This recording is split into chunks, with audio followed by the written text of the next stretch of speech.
పార్టీకే ఇవ్వాలని చెప్పాలి. They are commanding. This is the way to task the officials to control the situation.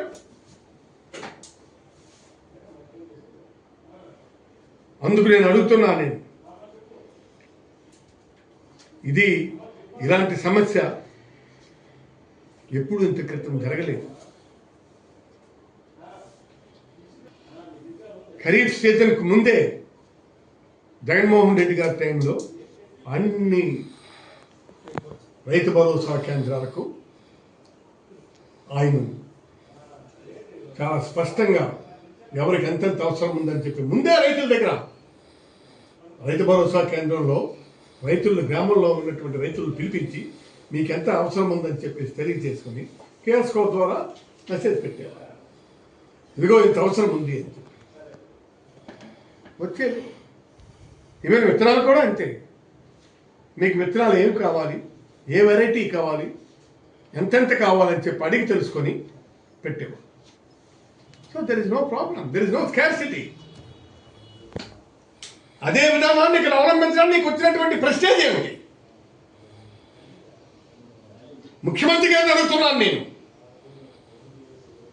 5 ఏళ్ళు సమస్య లేకుండా నడిపాం కదా, అదే విధానాన్ని నడపండి. ఈ వ్యవసాయ మంత్రికి చెప్తే అర్థం కాదు, అందుకే ముఖ్యమంత్రి గారికి చెప్తున్నాను.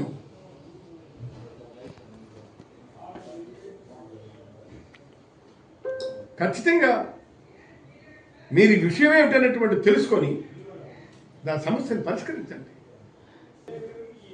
ఇదే అగ్రికల్చర్ అసిస్టెంట్లు గ్రామాల్లో పనిచేశారు. ఏనాడైనా ఎప్పుడైనా వాళ్ళు ఇబ్బంది పడ్డారా? గడిచిన 5 ఇయర్స్ టైంలో, గత ప్రభుత్వం హయాంలో ఎప్పుడైనా ఎక్కడైనా మీరు ఒక్క సింగిల్ యాజిటేషన్ చూపించగలరా? చూపిస్తే చూపించాలి. మన జిల్లాలోనే అగ్రికల్చర్ అసిస్టెంట్లు జిల్లా కలెక్టర్ కార్యాలయాన్ని ముట్టడించారు.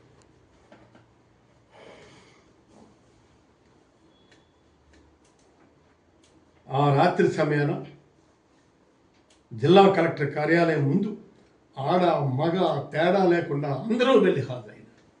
400-500 మంది. అది వాళ్ళ ప్రాథమికమైనటువంటి హక్కులు హరించడమే.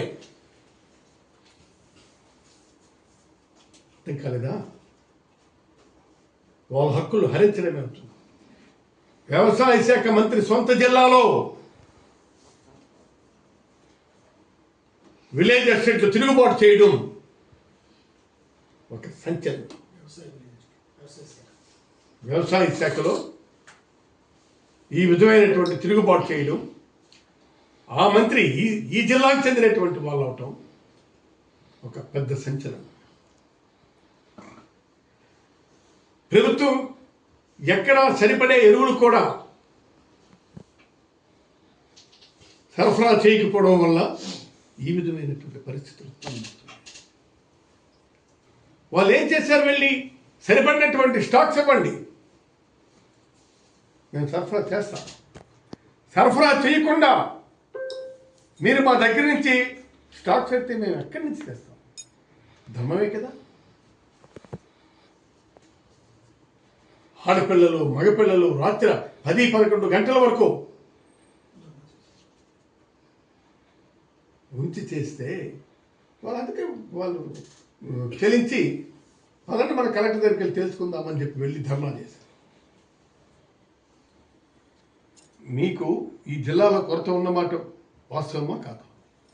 కొరత లేకపోతే మీరు ఎందుకు ఇవ్వరు? నేను వ్యవసాయ మినిస్టర్ని అడుగుతున్నాను. నేను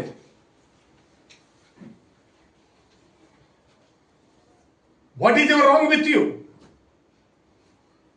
Why you are coming before the public with all these facts and figures?